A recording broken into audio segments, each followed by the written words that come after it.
उन्होंने ऊंचे ऊंचे होटल्स देखे थे, कभी रेजिडेंस नहीं देखे थे कि 20 फ्लोर का 15 फ्लोर का कोई रेजिडेंस है। स्टेटस सिंबल की बात नहीं है, ये रिक्वायरमेंट की बात है, नीड की बात है। लोग स्टॉक मार्केट से पैसा निकाल के अब रियल स्टेट में डाल रहे हैं। क्यों डाल रहे हैं? रोटी कपड़ा मकान, ये तीन एक ऐसी चीज है जिनकी डिमांड कभी कम नहीं हो सकती।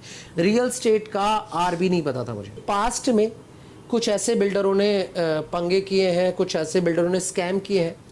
Hello ladies and gentleman, this is Rajan's podcast और आज की इस वीडियो में हम बात करेंगे रियल स्टेट के बारे में।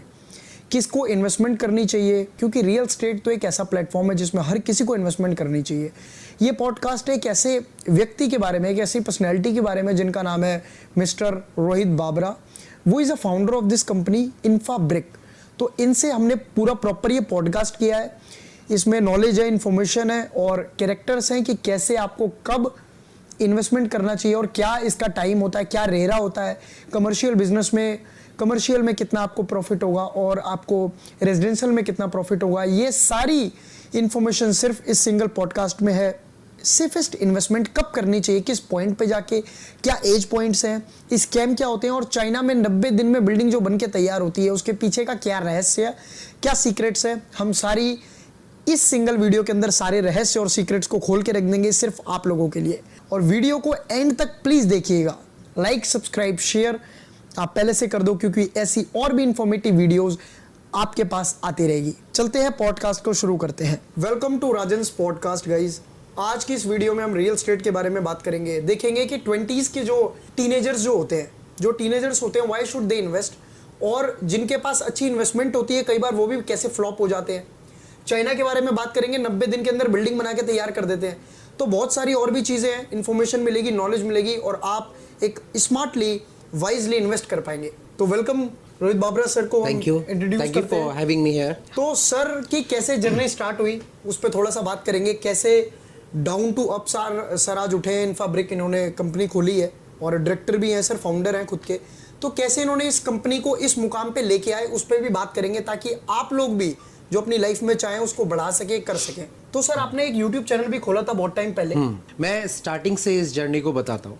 इनिशियल स्टेज पे I was working in American express. मैं एक कंपनी में, एक बहुत रिनाउंड कंपनी है और MNC कंपनी है जिसके अंदर मैं फाइनेंस एनालिस्ट ऐसा वर्क कर रहा था। देन सडनली आई डिसाइडेड कि नहीं यार, I want to do something my own, मुझे कुछ अपना करना है। देन मैंने बहुत सारे आइडियाज़ पे काम किया, बहुत सारे आइडियाज़ आए, कुछ इम्प्लीमेंट हुए, कुछ नहीं हुए, कुछ करे, लेकिन एक टाइम के बाद आके उनको शट डाउन करना पड़ा ड्यू टू वेरियस रीजंस। बहुत सारे रीजंस हो सकते हैं उसके पीछे, खैर हम उसमें नहीं जाएंगे। अभी मेन क्या है कि आई वाज लुकिंग कि कैसे मैंने थोड़ा स्टडी करा बेसिकली रियल स्टेट के बारे में कि रियल स्टेट का मार्केट क्या है, कहाँ से निकला है, कितना आगे और इसका स्कोप है, क्या इसमें अगर बिजनेस किया जाए क्या वो स्केलेबल है या नहीं है। और इसमें एक आप बहुत नोबल काम करते हो, आप लोगों को घर दिलाते हो, जो कि एक बहुत अच्छा काम होता है। क्योंकि कई बार रियल स्टेट के अंदर मैंने देखे बहुत स्कैम्स होते हैं, प्रॉपर्टी शट डाउन हो जाती है या प्रॉपर्टी लीगल नहीं होती है, बहुत सारे रीजंस होते हैं जिसकी वजह से एक नॉर्मल इंसान घर खरीदने से पहले डरता है कि अगर हम यहाँ खरीद रहे हैं क्या हमें यहाँ पे डिलीवरी मिलेगी या नहीं मिलेगी। तो इस तरीके से बहुत सारे वो मैंने स्टडी किया पहले कि इसमें प्रॉब्लम्स क्या है। फिर मैंने सोचा कि अब मैं इसकी प्रॉब्लम कैसे सॉल्व कर सकता हूँ। तो I was very new to this sector real estate. मेरा कोई सेल्स से कोई लेना देना नहीं था, बट कहते हैं कि सेल्स पर्सन जो आप बॉन्ड सेल्स पर्सन पैदा होते हो, मतलब आपको सेल्स स्टार्टिंग से कर रहे हो, तो चाहे बचपन में हो चाहे थोड़े और उससे टीनेज जाओगे, तो सेल्स चलती रहती है, आप अननोइंगली करते रहते हो बेसिकली। एक सक्सेस कब मिलती है, जरूरी नहीं आपने पहला बिजनेस करो सक्सेस मिल गई, आप फेल हो गए, सेकंड बिजनेस में आए, उसमें अगर आपको सक्सेस नहीं मिली तो third business, fourth business, fifth business. और जितने भी आज की डेट में आप सक्सेसफुल कंपनीज देखते हो, फेसबुक, माइक्रोसॉफ्ट, एप्पल, ये सारी कंपनीज जितनी भी हैं, ये इनके पहले बिजनेस नहीं थे। इन्होंने इससे 3 से 4 बिजनेस इससे पहले कर चुके हैं, बट सक्सेस उन्हें चौथे पांचवें मिली। और ऐसे नहीं कि चौथे पांचवें मिलती, हो सकता है आपके पहले बिजनेस में मिल जाए, तो totally, but average maximum majority क्या कहती है कि आप ना एक बिजनेस में कभी भी, क्योंकि वहां से आप कुछ सीखेंगे वो नेक्स्ट में इंप्लीमेंट करेंगे, वहां कुछ से कुछ सीखेंगे थर्ड में इंप्लीमेंट करेंगे, वहां से कुछ चीजें फोर्थ में इंप्लीमेंट करेंगे। So never lose a hope, कभी होप नहीं छोड़नी चाहिए। मैंने नहीं छोड़ी। मेरा वन शॉप बाजार बंद हुआ, फिर उसके बाद मेरा एक टी शर्ट मैन्युफैक्चरिंग का बिजनेस बंद हुआ, फिर उसके बाद मैंने स्टॉक मार्केट, मैंने उसमें काम करा, कमोडिटीज़ में मैं काम करता था, निकल, कॉपर, क्रूड ऑयल वगैरह। मुझे उसमें भी लॉस हुआ, मुझे काफ़ी अच्छा लॉस हुआ उसके अंदर 12-13 लाख रुपए का लॉस हुआ.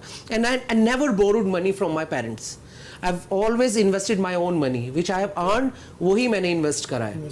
या तो मैं बिजनेस करता था दूसरे के पैसे से. Always start your business with the mind आपका हो. अगर माइंड नहीं है तो पैसा आपका हो, बट ऐसा ज़रूर होना चाहिए. तो उसके बाद स्टॉक मार्केट में लॉस हुआ, वो भी बंद करा. फिर मैंने स्टार्ट करा आपका होबो holidays. That's a affordable holiday packages for the corporates, for the universities and all. इन सब लोगों के लिए था. उसमें मैं ठीक ठाक करने लगा. Then unfortunately जो सबके साथ इशू आया वो आया आपका कोविड आ गया. इंडिया बंद, सब कुछ बंद, लॉकडाउन लग चुका था, तो उसके बाद ये बिजनेस खत्म हो गया. So since I am a single, मैं मैरिड पर्सन नहीं हूँ, तो I live alone in Noida. I live with my few of my friends. तो उसमें क्या हुआ, सब घर चले गए धीरे धीरे करके. I was the only one जो वहाँ पर टिका हुआ था, रुका हुआ था कि यार चलो ठीक है, मैं आई फाइंड समथिंग. उस दौरान भी मेरे दिमाग में चल रहा था अब क्या बिजनेस करना है, अब क्या कर सकते हैं. बिकॉज ना मेरे पास उतना ज़्यादा चीज़ें थी, रिसोर्स नहीं थे, बट फिर भी मैं कर रहा था कि हाँ चलो find it out, let's find out, let's find out. सब लोग चले गए. I was the only one left in my flat. Lockdown की बात चल रही है. जैसे ही लॉकडाउन खत्म हुआ, मैंने उस दौरान एक चीज़ समझ ली थी रियल स्टेट के बारे में, कि रियल स्टेट एक अच्छा डोमेन है, यहाँ से लोग ज़्यादा पैसा कमा रहे हैं और ये बिजनेस बहुत स्केलेबल है. एक रोटी कपड़ा मकान, ये तीन एक ऐसी चीज़ है जिनकी डिमांड कभी कम नहीं हो सकती. घर लोगों को रहने के लिए चाहिए, खाने के लिए खाना चाहिए और पहनने के लिए कपड़े चाहिए. तो ये तीन बिजनेस हैं जो कभी आपके बंद नहीं हो सकते, कभी नहीं बंद हो सकते. और ये बिजनेस स्केल होंगे, ये बिजनेस बढ़ेंगे. आज अगर कोई बिजनेस $1 ट्रिलियन का है तो $7 ट्रिलियन का हो जाएगा आने वाले टाइम में, वो $10 मिलियन का हो जाएगा. तो इस तरीके से वो स्केल होंगे, that is for sure. Studies ये कहती है रियल स्टेट हमेशा बड़ा है. अब क्या था, फिर I started shooting real estate project. मेरे पास कैमरा था ऑलरेडी, मेरे पास माइक था, तो मैंने सोचा let's understand this market this way by shooting videos, by knowing about the project and all that. तो लगभग 4-5 महीने, 3-4 महीने मैंने वो वीडियो शूट करी. प्रोजेक्ट की नॉलेज ली, लोगों को कॉल करता था, I want to shoot your project. No, I was very new, मतलब मुझे पता भी नहीं था रियल स्टेट का आर भी नहीं पता था मुझे. बट मेरे दिमाग में आ गया, मैंने जस्ट यूट्यूब वगैरह इंटरनेट वगैरह पे देखा कि हाँ यार इसके लिए बिजनेस है, इसमें कुछ कर सकते हैं. तो मैंने अपना कैमरा उठाया, माइक उठाया और प्रोजेक्ट में पहुंच गया. सर शूट करना है, ऐसे ऐसे है, मैं यहाँ से अगर कुछ लीड आती है तो I will share with you. वहाँ से मेरी यूट्यूब की जर्नी स्टार्ट हुई. वहाँ पे मैंने करने के बाद मेरे पास डेली एटलीस्ट 10 to 15 कॉल्स आने स्टार्ट किए कि we like your presentation, the way you presented the project, the way you explain the project, we really liked it and we want to buy from you. तो मुझे पता ही नहीं था अब इन Leeds का करना क्या है. तो then I start calling this sales person, then I started sharing the leads with them. तो वहाँ से कुछ क्लोजर्स भी आए एंड ऑल दैट. देन मेरे दिमाग में आ गया now I want to start this business. उस टाइम पे मेरे दिमाग में घुस गया ये कि मुझे ये बिजनेस स्टार्ट करना है. आई डोंट नो किसके साथ करना है, कैसे करना है. Then I found this person. तो मेरे उससे डिस्कशन हुआ, बट वो बात जो है 2-3 महीने के लिए पोस्टपोन्ड हो गई. देन आई फाउंड माई को फाउंडर जिसके साथ मैंने ये कंपनी स्टार्ट करी है. He was very good. I saw that person in the company itself. तो मैं देखा, मिला, बात करी, हमारी वाइब्स मैच हुई, हमारे थॉट्स मैच हुए, हमारी एस्पिरेशन मैच हुई. तो उसके बाद जो है हमने प्लान किया लेट्स स्टार्ट इट. तो हमने 2021 में ये कंपनी स्टार्ट करी, 18 मार्च 2021 में. अच्छा. उसके बाद लॉकडाउन के दौरान भी हमने दोबारा भी लगा था, लॉकडाउन के दौरान भी हमने बेचा. फिर उसके बाद मेरी चैनल से लीड्स आती थी, वहाँ से हमने बेचना स्टार्ट किया. काफ़ी डील्स हमने चैनल की लीड से क्लोज करी. फिर उसके बाद हमने धीरे धीरे लोग एड ऑन करने स्टार्ट कर दिए. 2021 से लेके 2024 चल रहा है. We started with the 3 people in 2021. Now we have 65 people in our company who are working directly with us and 70 people who are working indirectly with us. So total strength of our company as of now is 140 around. 140 around. That sounds very impressive, very good. तो ये मेरी एक journey रही है and we have this vision in our mind, we have this goal कि अभी हम इसको 500 लोगों तक हम एम्प्लॉयमेंट देंगे, लोगों को अपने आप को एक्सपेंड करेंगे, स्केल करेंगे. So this was my journey so far. That sounds very impressive guys. और अब हम बात करने वाले हैं इनके, और अब हम बात करेंगे कि रियल स्टेट बेसिकली है क्या, किसको इन्वेस्ट करना चाहिए, किसको नहीं, किसको रेंटल प्रॉपर्टीज पे रहना चाहिए कुछ टाइम के लिए, और किसको इन्वेस्ट करके आशियाने को बसाना चाहिए जैसा वो सोचते हैं, जैसे वो रहना चाहते हैं?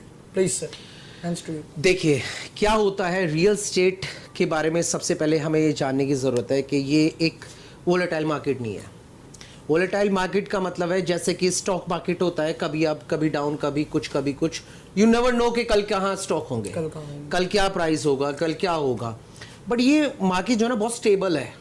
स्टेबल इन द सेंस कि हमें पता है ये मार्केट कभी नीचे नहीं जाएगा। रियल स्टेट इज समथिंग जो कि आज अगर फॉर एग्जांपल 5,000 रुपीज़ पर स्क्वायर फीट प्राइस है तो आने वाले 20 साल में वो बढ़ेगा, कम नहीं होगा। तो real estate is the safest investment अगर मैं इन्वेस्टमेंट की बात करूं, because I have seen people जिन्होंने 20-20 लाख, 50 लाख, 1-1 करोड़, 2-2 करोड़ रुपए भी स्टॉक मार्केट में इन्वेस्ट किए हुए हैं। बट ये जो मार्केट है नाउ, लोगों की थिंकिंग चेंज हो रही है। लोग स्टॉक मार्केट से पैसा निकाल के अब रियल स्टेट में डाल रहे हैं। क्यों डाल रहे हैं? क्योंकि सेफेस्ट इन्वेस्टमेंट है। सबसे सेफेस्ट इन्वेस्टमेंट कहाँ की मानी जाती है? रियल स्टेट, स्टॉक, गोल्ड या फिर आपका प्रॉपर्टी।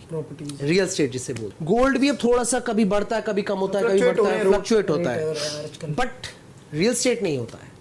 तो अगर मैं कहूँ, मतलब मुझे ऐसा लगता है, not talking, I am not the expert person in real estate, but as far as my knowledge is concern, my experience is concern, तो ये सेक्टर जो है सबसे सिक्योर सेफ सेक्टर होता है। अब यहाँ पे आप अलग अलग तरीके से इन्वेस्टमेंट कर सकते हो। यहाँ पे एक चीज़ और ज़रूरी है, हमारे इंडिया के सेंटिमेंट्स क्या कहते हैं कि आप तब तक सक्सेसफुल नहीं हो जब तक आपका खुद का घर ना हो। Obviously. आप एक लैविश गाड़ी चला रहे हो, आप एक अच्छी खासी 2.5-3 लाख रुपए की जॉब कर रहे हो, एक एमएनसी में काम कर रहे हो, but if you are on rent, अगर आप रेंट पे रह रहे हो तो आप सक्सेसफुल नहीं हो। तो यहाँ पे ना एक सेंटिमेंट्स है लोगों का कि घर होना बहुत ज़रूरी है, तो आपकी डिमांड ऑटोमेटिकली बढ़ जाती है, और जो कि बहुत ज़रूरी है घर। अगर आप घर ले लेते हो, फॉर एग्जांपल आपने घर लिया और आपकी ईएमआई बन गई, लोन लिया, आपके पास ऑब्वियसली 50 लाख रुपए नहीं होंगे लिक्विड कैश, तो आप 10% पे करोगे और बाकी का लोन ले लोगे। अब वो लोन ले लोगे, उसकी ईएमआई बनी फॉर एग्जांपल के बाद 30,000, आप रेंट पे कर रहे हो 20,000, ठीक है, तो आपको ईएमआई 30,000 है, रेंट 20,000 है, 20,000 को 30,000 में से घटा दोगे तो 10,000 बचता है। अब 10,000 पे एक्स्ट्रा देके आप खुद का घर बना रहे हो, तो लोग इस तरीके से अब लोग इस तरफ जा रहे हैं, तो अब अभी पहले एज रियल स्टेट को खरीदने की, प्रॉपर्टी को खरीदने की, घर खरीदने की 50, 55, 60 साल होती थी। आज की डेट में वो एज घट के 25, 30, 35, 40 तक लोग घर ले लेते हैं कैसे भी करके, इरिस्पेक्टिव ऑफ कि वो अर्निंग क्या कर रहे हैं, सैलरी क्या है। तो अभी जो लोगों का जो इंटरेस्ट बना है वो अपना प्रॉपर्टी की तरफ ज़्यादा बना, रियल एस्टेट की तरफ ज़्यादा बना है।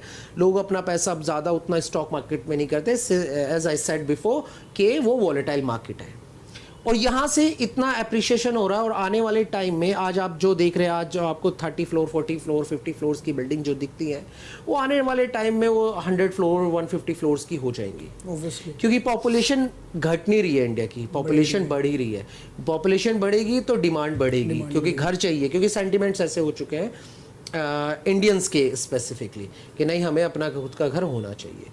तो ग्रोथ बहुत है, और लोगों को, मेरे हिसाब से लोगों को इन्वेस्ट करना चाहिए रियल स्टेट।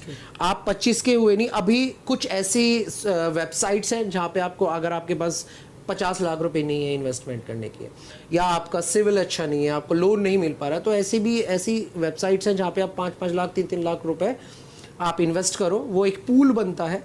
जैसे कि प्रॉपर्टी फॉर एग्जांपल 100 करोड़ की प्रॉपर्टी है, और वहाँ पे 1,000 लोगों ने अगर 5-5 लाख रुपए डाले तो वो प्रॉपर्टी की कीमत पे आ जाती है। तो उससे क्या होता है कि आप कम इन्वेस्टमेंट में आप प्रॉपर्टी में इन्वेस्ट कर दिया। अब जिस हिसाब से उसके प्राइस बढ़ेंगे, या तो प्राइस पे वो बिल्डिंग सेल कर देंगे, जो भी उसका एप्रिशिएशन आएगा वो आपको दे देंगे, या फिर अगर वो रेंट पे जाती है तो वो उसी प्रोपोर्शन में आपके साथ रेंट शेयर कर लेंगे। तो इस तरीके से भी चीज़ें होती हैं। तो अभी मेजरली सब लोग रियल स्टेट में ज़्यादा इन्वेस्ट करना चाहते हैं। रही बात अब स्कैम की, फ्रॉड की, अब लोग खरीदने से डरते हैं। क्यों डरते हैं? यार आई डोंट नो कि ये प्रोजेक्ट हमें मिलेगा नहीं, क्योंकि पास्ट में कुछ ऐसे बिल्डरों ने पंगे किए हैं, कुछ ऐसे बिल्डरों ने स्कैम किए हैं जिसके अंदर लोगों को घर नहीं मिले। 10 साल हो गए, बिल्डरों ने वादा किया 5 साल का, 10 साल हो गए, 15 साल हो गए, लोगों को घर ही नहीं मिल रहे, घर ही नहीं मिले। वो क्या था, वो टाइम था यहाँ पे, अगर मैं स्पेसिफिकली इस नोएडा, दिल्ली एनसीआर की बात करता हूँ, ये एक डेवलपमेंट का टाइम था 2008, 9, 7। यहाँ पे हाई राइज का ज़माना आया, कि हाई राइज बनेंगे, लोगों के लिए बहुत फैसिनेटिंग था। उन्होंने ऊंचे ऊंचे होटल्स देखे थे, कभी रेजिडेंस नहीं देखे थे कि 20 फ्लोर का 15 फ्लोर का कोई रेजिडेंस है। बहुत फैसिनेटिंग था, लोगों ने कहा ठीक है हम लेते हैं। तब आके सेल आनी स्टार्ट हो गई, बूम आ गया, रियल एस्टेट में बूम आ गया। अब बिल्डरों के पास एकदम से इतना पैसा आया तो उन्होंने कहा सोचा कि यार डिमांड तो भरपूर रहेगी, अब एक काम करते हैं लैंड एक्विजिशन करना स्टार्ट कर देते हैं। अब उन्होंने इतना लैंड एक्विजिशन कर लिया, नए नए हर महीने एक नया प्रोजेक्ट लॉन्च करना स्टार्ट कर दिया। उस हिसाब से उतनी डिमांड नहीं आई, उस हिसाब से कैश फ्लो उतना बन नहीं पाया, तो उसकी वजह से कंस्ट्रक्शन स्लो हो गई या बंद पड़ गई। दो चीज़ हुई, या तो कंस्ट्रक्शन स्लो हो गई या बंद पड़ गई। अब स्लो में भी लोगों को पोजीशन नहीं मिलेगा और बंद में भी नहीं मिलेगा। तो इससे क्या हुआ कि मार्केट के अंदर शोर मच गया कि यार सब बिल्डर फ्रॉड होते हैं, ये घर नहीं देते हैं, स्कैम करते हैं वगैरह। ये देखने के बाद गवर्नमेंट की नज़र पड़ी, जब FIR होने लगी बिल्डर के नाम पे, केसेस अथॉरिटी में केसेस जाने लगे, सारी चीज़ कि चलो एक ऑर्गेनाइजेशन लाते हैं जिसे रेरा बोलते हैं। अब इसको शॉर्ट में बताता हूँ कि रेरा आ गया। रेरा के आने की वजह से जैसे सेबी होता है, RBI होता है बैंकों के लिए, IRD होता है इंश्योरेंस लोन वगैरह के लिए, तो ऐसे ही रेरा होता है आपका प्रॉपर्टी लाइन के लिए, रियल एस्टेट के लिए। उसमें क्या होता है, कोई फ्रॉड कोई स्कैम होता है तो उसी के अकॉर्डिंग वो चीज़ें मेंटेन होती है। तो ये आ गया, इसके आने के बाद चीज़ें सुधर गई। अब बहुत ही सेफ सिक्योर आपको बोल रहे हैं अगर 5 साल तो 5 साल में आपको डिलीवरी मिल जाएगी प्रोजेक्ट के अंदर, तो अब वो टेंशन नहीं है। तो ये है रियल एस्टेट की कहानी। और ये जो चाइना के बारे में थोड़ा सा बात करें, चाइना में 90 दिनों में बिल्डिंग बनके तैयार हो जाती है, ये क्या है? हाँ, ये फ्यूचर की बात है। फ्यूचर की क्या बात है, यह अभी भी करंटली हो रहा है बट अभी वाइडली स्प्रेड नहीं है ये चीज़ें। इसको बोलते हैं 3D printing. 3D printing machine होते हैं जो आपकी बिल्डिंग बनाती है। तो वो क्या होता है कि आप उसमें सीधा सीधा आप अपना नक्शा अपलोड करो, उसके अंदर रॉ मटेरियल डालो, वो अपने आप ही आपको, इनफैक्ट आप तो 90 डेज में कह रहे हो कि एक घर 3 दिन में बन के रेडी हो जाता है। ऐसा भी है। तो अभी ये क्या कह सकते हो कि ये आपका ट्रायल बेसिस पे चल रही है। अभी इतना कुछ घर बने हैं इंडिया के अंदर भी, इंडिया की भी एक मैन्युफैक्चरिंग कंपनी है जो इस तरह की 3D प्रिंटिंग हाउस देती है। नाम आप गूगल पे चेक कर लीजिएगा। बाकी जापान में, आपका चाइना में, ये सब लोगों ने 8-8 फ्लोर की बिल्डिंग 90 दिन में बना के रेडी कर दी है। बट ये अभी वाइडली यूज नहीं हो रहा। कोई भी आइडिया या कोई भी चीज़ जब तक वाइडली यूज नहीं होगी तब तक वो सक्सेसफुल नहीं है। तो अभी क्या बोलते हैं आप उसको, इसके क्या बोलते हैं उसको, अभी एक तरीके से बीटा वर्जन या प्रोएटा बेसिस पे ये चीज़ें चल रही है। अभी देखिए, अभी ट्रांजैक्शन देखिए आप रियल एस्टेट का, पहले रेड ब्रिक यूज़ होती थी, उसके बाद ऐश ब्रिक आई, सीमेंटेड ब्रिक, क्योंकि भट्टे वगैरह पोल्यूशन की वजह से बंद कर दिए थे। फिर ऐश ब्रिक आई। ऐश ब्रिक खत्म होने के बाद क्या आया, माइवन टेक्नोलॉजी आई। माइवन टेक्नोलॉजी में क्या होता है, पूरे नक्शे का फ्रेम बनता है, उसमें RCC डालते हैं और बना के रेडी कर देते हैं। जो बिल्डिंग 2 साल में बनती थी वो 1 साल में बन के रेडी हो जाती है, क्योंकि स्लैब जल्दी डल जाते हैं। अब इसके बाद नया कुछ और आएगा, नई और कुछ technology, may be 3D printing आने लगे या और भी कोई, बट ये ट्रांजेक्शन चलती रहती है over the period of time. पहले 4 फ्लोर की बिल्डिंग बहुत बड़ी लगती थी, आज 20 फ्लोर की बिल्डिंग, 30 फ्लोर की, 35 फ्लोर की छोटी बिल्डिंग लगती है। आने वाले फ्यूचर में 100 फ्लोर की बिल्डिंग, 150 फ्लोर की, वो हमें आम लगने लगेगी। तो ये चल रहा है धीरे धीरे धीरे धीरे, it's spreading widely in every corner of the globe. तो ये चीजें चल रही। तो क्या आप इस बात को मानते हो कि एक स्टेटस सिंबल है जिसके पास एक अच्छा घर है? स्टेटस सिंबल होना कि भाई आप विला, लेविश विला बना रहे हो या लेविश कोठी आपने बनाई है, घर एक फ्लैट जहाँ पे मेरे पास अपना खुद का घर नहीं है, तो मेरी ये नीड है। ये मेरे लिए लग्जरी नहीं है। लग्जरी होगा मेरे पास खुद का घर है, फिर मैं कोई विला बना रहा हूँ या आउट ऑफ स्टेशन कुछ जाके वहाँ पे एक लेविश फार्म हाउस ले रहा हूँ, वो एक वो हो गया। तो ये, और ये एक ऐसी चीज़ है इसको सबकी नीड है, सबको नीड है। रियल एस्टेट घर एक सबको चाहिए, चाहे मेरे भाई के पास खुद का घर है, मेरे पेरेंट्स के पास खुद का घर है, मुझे भी एक अपना घर चाहिए। बिल्कुल, इरिस्पेक्टिव मैं अपने पेरेंट्स के साथ रहूँ, डजंट मैटर उन्हीं के घर में, बट मेरे को अपना खुद का घर भी एक खरीदना है। तो ये नीड है, बेसिक नीड है। ये बेसिक नीड है कि हर एक इंसान को at least a person should have at least 1 property, एक प्रॉपर्टी तो होनी चाहिए। आप 2-3 करते हो तो आपको एक फिक्स रेंटल, जॉब क्या है, जॉब है नहीं है, ले ऑफ हो गया, अभी इतने ले ऑफ हो रहे हैं IT सेक्टर्स वगैरह में, अगर आपके पास घर है एंड आपने एक रेंटल इनकम फिक्स बना रखी है 50,000 1 लाख रुपए महीने की, तो आपको तो कुछ टेंशन लेने की जरूरत ही नहीं है। जॉब रहे ना रहे, आपको 6 महीने घर बैठना पड़े विदाउट जॉब तो भी कोई इशू नहीं है। तो अपनी सिक्योरिटी पहले ही कर लो, और ये अर्ली 40s, आप 40 क्रॉस करने से पहले ना एटलीस्ट आपके पास एक रेंटल इनकम होनी चाहिए 50,000 से लेके 1 लाख रुपए की, कि कुछ भी हो जाए मार्केट में, ले ऑफ हो जाए, मार्केट शट डाउन हो जाए, कुछ भी हो जाए, आपकी इनकम आपको आती रहेगी। तो always create at least 3 to 4 property in your life time. ये एक हर एक बंदे की बात कर रहा हूँ मैं कोई टॉप 20% लोगों की बात नहीं कर रहा हूँ, टॉप 50% लोगों की बात नहीं कर रहा हूँ, I am talking about each and everyone. और अब हम बात करेंगे कौन सी प्रॉपर्टीज किसको खरीदनी चाहिए। जैसे कि अब हम बात करते हैं मार्केट, जो मॉल्स आ रहे हैं, मॉल्स में भी काफ़ी ज़्यादा अब एक मतलब रिक्वायरमेंट बढ़ चुकी है कि लोग इन्वेस्ट करते हैं। एक जैसे ज़ारा ले लिया, एक कुछ अलग खोल दिया, किसी ने मिल्क शेक की कोई खोल दी, कि विंटर्स खोल दिया। तो गुड़गांव नोएडा में बहुत ज़्यादा प्रोजेक्ट्स ऐसे भी बन रहे हैं, उसके बारे में थोड़ा सा हम बात करें। देखिए, अब इन्वेस्ट कहाँ करें, आपका क्वेश्चन ये था। 2 जगह इन्वेस्टमेंट होती है, एक कमर्शियल में होती है, एक रेजिडेंशियल में होती है। रेजिडेंशियल में आपका प्लॉट, फ्लैट, कोठी सब कुछ आ जाता है। कमर्शियल में आपका मॉल, शॉप्स वगैरह ये सारी चीज़ें आती है। अब देखिए, आपको ROI अगर मैं समझाऊं कि रिटर्न ऑन इन्वेस्टमेंट रेजिडेंशियल में क्या रहता है और कमर्शियल में क्या रहता है, आपका रेजिडेंशियल में 2% 2.5% का रिटर्न रहता है। ROI जिसे बोलते हैं, जो आपने पैसे लगा उसका रिटर्न कितना आ रहा है, तो महीने का 2% या 2.5% रहता है।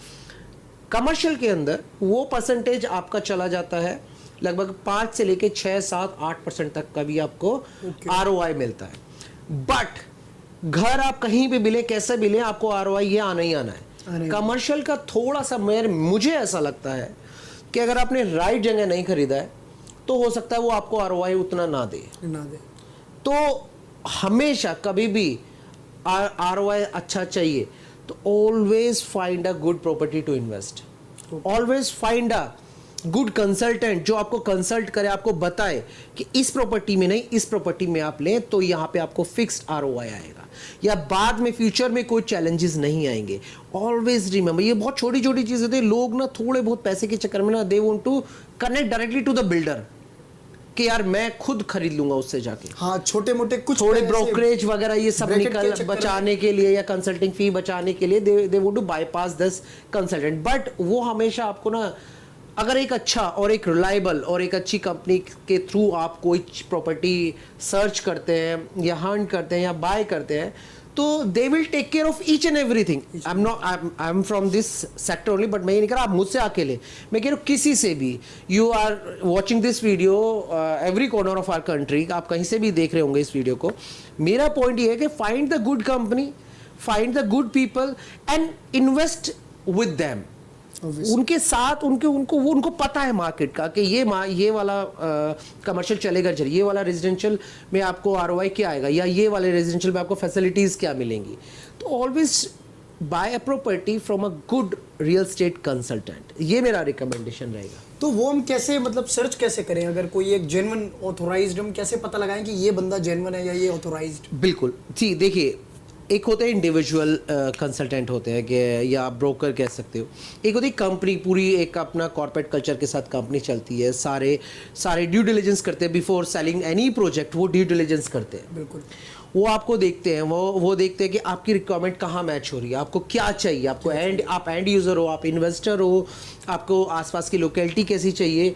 विजिट देयर ऑफिस, उनके ऑफिस जाओ, उनके ऑफिस में उनके सीनियर्स से मिलो, उनको समझने की कोशिश करो। रैंडमली ऐसे ही किसी पर ट्रस्ट नहीं करो, मतलब रिसर्च करनी पड़ेगी। रिसर्च आपको एटलीस्ट यहाँ तक करना पड़ेगा कि आप जिसके थ्रू खरीद रहे हो at least they have some reliable name in the market, कि हाँ ये कंपनी है, प्राइवेट लिमिटेड कंपनी। ऑलवेज जिससे भी कर लो कि आपके पास रेरा नंबर है, क्योंकि बिल्डर के पास रेरा नंबर होता है और बेचने वाले के पास भी रेरा नंबर होता है। तो ये बहुत इंपॉर्टेंट चीज़ है। आप देखो आपका कॉर्पोरेट ऑफिस का है जिससे भी आप खरीद रहे हो, आपके पास रेरा नंबर है या नहीं है, आपके पास MSME सर्टिफिकेट है या नहीं है, आपका क्या क्या प्रोजेक्ट में, तो आपके पास ऑथेंटिक इन्फॉर्मेशन है या नहीं है, आपकी ऑथेंटिक वेबसाइट है या नहीं है। तो ये सारी चीज़ें आप देखोगे ना, आपको वो कभी भी कोई भी ऐसी प्रॉपर्टी में इन्वेस्ट करने के लिए नहीं बोलेंगे जहां पे आपका नुकसान हो, क्योंकि उनकी कंपनी पे भी सवाल उठ सकते हैं। राइट, तो वो चीज़ ऐसी करेंगे, जो कंपनी बिल्ड हुई है वो कंपनी उसी हिसाब से काम करेगी जिस हिसाब के लिए उनके क्लाइंट्स और भी ज़्यादा उस प्रोजेक्ट को लें और भी ज़्यादा स्केल जाए मार्केट। राइट। तो रोहित जी, मेरा सवाल ये है कि प्रॉपर्टी के रेट्स ऑलरेडी इतने बढ़ चुके हैं कि इन्वेस्टमेंट करने में एक थोड़ा सा मिडिल क्लास जो फैमिली है वो थोड़ा सोचती है, समझती है, फिर इन्वेस्ट करती है। तो क्या आगे भी बढ़ेंगे ये? आने वाले years में या आने वाले time पे? ये ना अभी एक ऐसा क्वेश्चन है जो सबके दिमाग में चल रहा है कि क्या अब हमें अभी प्रॉपर्टी खरीद लेनी चाहिए या हमें वेट करना चाहिए कि फ्यूचर में प्रॉपर्टी थोड़े प्राइस गिरेंगे, कम होंगे तो हम तब खरीदेंगे। ये बहुत बड़ा क्वेश्चन है और ये बहुत अच्छा हुआ कि आपने मुझसे पूछा, क्योंकि बहुत सारे लोगों का ये क्वेश्चन दिमाग में चल रहा होता है। मैं आप लोगों को बता दूं, इसको समझने के लिए इसकी जर्नी समझो। इनिशियल स्टेज पे प्राइस आज से अगर 2 साल पुरानी बात करूँ तो average price Noida extension, Delhi NCR की मैं बात करूँ तो 3400-3500 रुपये का प्राइस था। 1 साल बीता, वो प्राइस हो गया आपका 5000-5500 पे। आज करंट सिनेरियो में प्राइस ट्रेड कर रहा है आपका 6000, 7000, 8000, 9000 एंड 10000 पे।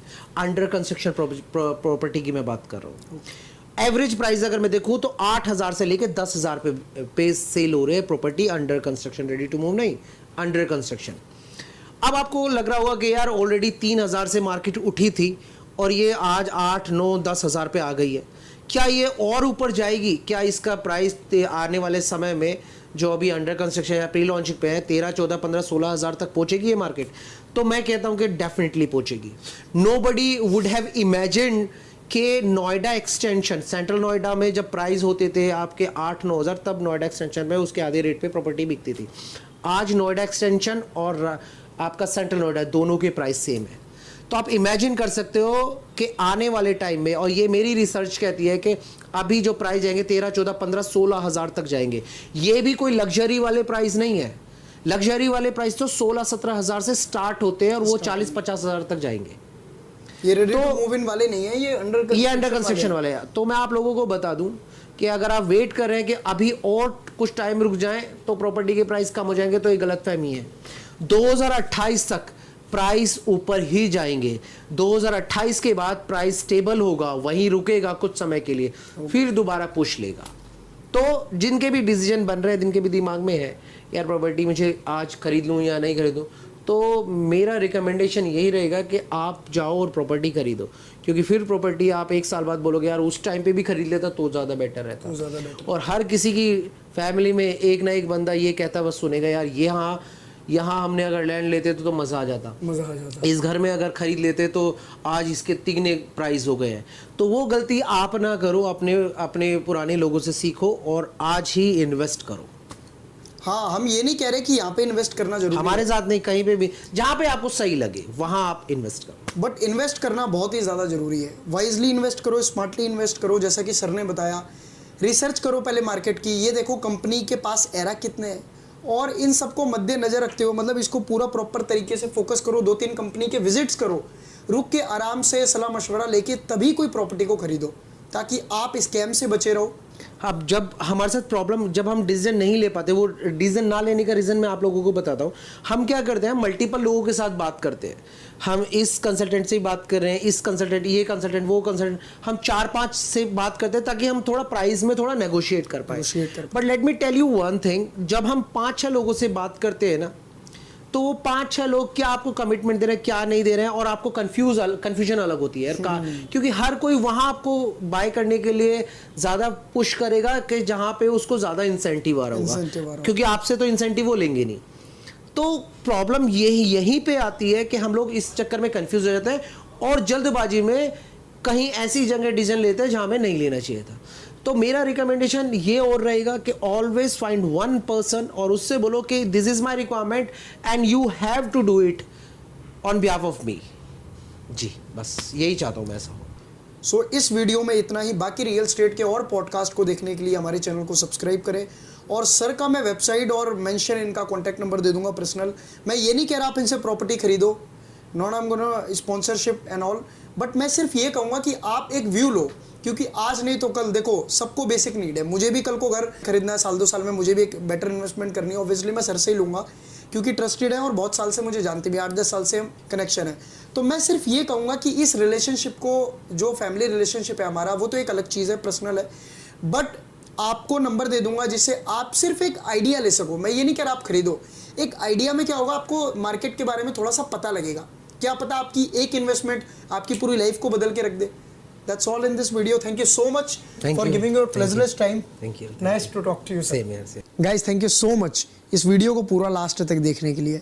मैं उम्मीद करूंगा जिस जानकारी के लिए आप इस वीडियो में आए थे वो जानकारी आपको मिल गई होगी और आप अपनी सेफेस्ट इन्वेस्टमेंट रियल स्टेट में कैसे, कब और क्यों करनी है उसका सारे सवाल के जवाब मिल गए होंगे। तो ऐसे ही बहुत मज़ेदार और बूम वाले पॉडकास्ट मैं इस चैनल पे लाते रहूँगा। तो बस फटाफट से चैनल को सब्सक्राइब कर लो, बेल आइकन हिट कर लो ताकि आप पे नोटिफिकेशन जाती रहे और ऐसी मज़ेदार कूल वीडियोस आती रहे। Bye bye guys, take care, that's all in this video, love you all.